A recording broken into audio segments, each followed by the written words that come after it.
అందరికీ నమస్కారం. నా పేరు డాక్టర్ దేవ్. నేను మెడికవర్ క్యాన్సర్ ఇన్స్టిట్యూట్లో చీఫ్ మెడికల్ ఆంకాలజిస్ట్గా పనిచేస్తున్నాను. ఇవాళ మనము colon cancer are colorectal cancers గురించి తెలుసుకుందాం. కోలాన్ అంటే మన బాడీలో ఉన్న పెద్ద పేగుని మనం కోలాన్ అంటాము. So colon cancer are colorectal cancers చాలా కామన్గా మన సౌత్ ఇండియాలో, ఎస్పెషల్లీ సౌత్ ఇండియాలో అండ్ అర్బన్ పాపులేషన్లో చాలా కామన్గా డయాగ్నోస్ చేస్తూ ఉంటారు. అసలు కోలాన్ క్యాన్సర్ అంటే ఏంటి, దేనివల్ల ఈ క్యాన్సర్ మనకు రావడం జరుగుతుంది, ఒకవేళ వస్తే ట్రీట్మెంట్ ఎటువంటిది అన్నది మనం డిస్కస్ చేసుకుందాం. సో కోలాన్ క్యాన్సర్ రావడానికి ముఖ్య కారణాలు around 10 to 20% colon cancers familial అంటే మన జెనెటిక్ పరంగా రావడం జరుగుతుంది. మెయిన్ రీజన్స్ ఏంటంటే FAP అంటే ఫెమిలియల్ అడినోమాటస్ పాలిపోసిస్ అనే ఒక జెనెటిక్ డిసార్డర్ ఉంటుంది. ఆ జీన్ ఎవరికైతే అబ్నార్మల్ ఉంటుందో, ఆ జీన్ వాళ్ళ ఫ్యామిలీ మెంబర్స్లో ఎవరికైతే అబ్నార్మల్ ఉంటుందో వాళ్ళకి కోలాన్ క్యాన్సర్ వచ్చే అవకాశాలు ఎక్కువగా ఉంటాయి. ఇదే కాకుండా HNPCC సిండ్రోమ్ అంటాం అనమాట, లించ్ సిండ్రోమ్ అంటాం. లించ్ సిండ్రోమ్లో కూడా కొన్ని జీన్స్ అబ్నార్మల్ ఉండే అవకాశాలు ఉంటాయి. దీనివల్ల కోలాన్ క్యాన్సర్స్ ఎక్కువగా వచ్చే అవకాశాలు ఉంటాయి. FAP సిండ్రోము, తర్వాత లించ్ సిండ్రోము, ఇవి రెండు మెయిన్ కారణాలు జెనెటిక్ పరంగా రావడానికి. ఇదే కాకుండా వేరియస్ అదర్ కారణాలు అంటే ఫర్ ఎగ్జాంపుల్ స్మోకింగ్ కానివ్వండి, ఆల్కహాల్ కన్సంప్షన్ కానివ్వండి, obesity, physical inactivity, this are the 4 important risk factors. So ఇవి ముఖ్య కారణాలు కోలాన్ క్యాన్సర్ రావడానికి.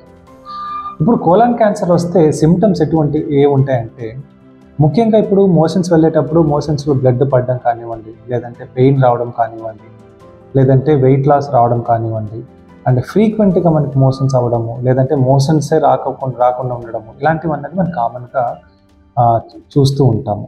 ఇలాంటి సిమ్టమ్స్ ఎవరికైనా ఉంటే డాక్టర్ దగ్గరికి వస్తే వాళ్ళు ముఖ్యంగా ఫస్ట్ చేసేది ఏంటంటే ఒక అల్ట్రాసౌండ్ కానివ్వండి, బేసిక్ బ్లడ్ ఇన్వెస్టిగేషన్స్ చేస్తారు. దాంతోపాటు మనకు ట్యూమర్ మార్కర్స్, సీరం CE అనే ఒక ట్యూమర్ మార్కర్ కూడా చేస్తారు. ఈ ట్యూమర్ మార్కర్ అన్నది కోలాన్ క్యాన్సర్లో పెరగడం జరుగుతుంది. దీంట్లో ఏదైనా మనకు సస్పీషియస్ ఏదైనా అనిపిస్తే మనం కొలనోస్కోపీ చేస్తాము. కొలనోస్కోపీ అంటే మనం గొట్టం వేయడం అనమాట. వెనుక భాగం నుంచి మనం గొట్టం వేస్తే మొత్తం కోలాన్ మొత్తం లోపల చెక్ చేస్తాము. చెక్ చేసి ఎక్కడైనా మనకు అబ్నార్మల్ గ్రోత్ ఉంది అనుకుంటే అక్కడ నుంచి బయాప్సీ చేస్తాం. బయాప్సీ చేస్తే మనకు కోలాన్ క్యాన్సర్ ఉందా లేదా అన్నది కన్ఫర్మ్ అవుతుంది. ఒకవేళ కోలాన్ క్యాన్సర్ ఉంది అని కన్ఫర్మ్ అవుతే తర్వాత ఏ స్టేజ్లో ఉంది అన్నది మనము ఇమేజింగ్ వైజ్ సిటీ స్కాన్ కానివ్వండి, లేదంటే PET స్కాన్ కానివ్వండి, ఏదో ఒకటి చేసి స్టేజ్ గుర్తిస్తాం.